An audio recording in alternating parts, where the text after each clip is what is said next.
Now let's move on to skill tree number 2, your mind. Now, the mind tree is where people tend to get stuck.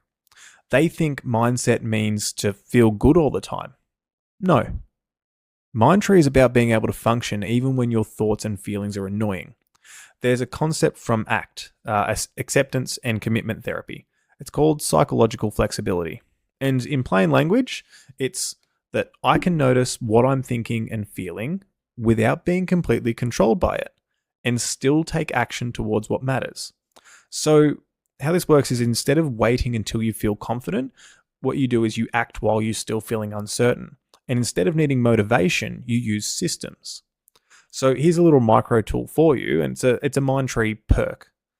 When a thought shows up like I'm behind, or I'm not enough, or I always mess it up, or they're better than me, you do this instead. You name it, you don't become it. So that thought comes through and you go, okay, I'm having the thought that I'm behind, or even just, cool, well, that's a thought. It just creates a little space, and in that space you can choose the next action. That's psychological flexibility in a life-friendly form.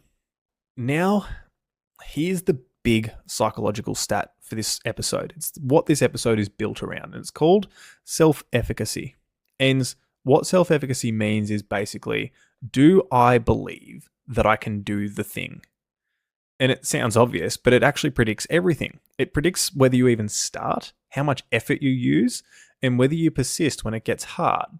Now, there's a really cool saying out there is that whether you believe that you can do something or that you can't do something, you're probably right. And that's so true, because if you believe that you can't do something, well, you're not going to put any effort into it. You probably won't even start it. You won't even try it.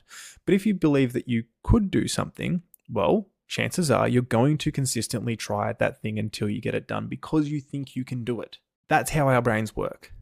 So the game becomes, how do I raise my self-efficacy?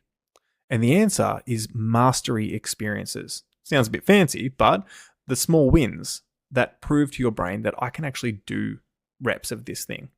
It's not speeches, not hype, just reps. So what reps are just repeatable instances?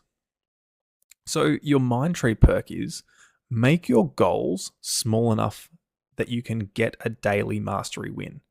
Something that you can do every single day consistently to build in your brain the idea that, hang on a second, I can do these things.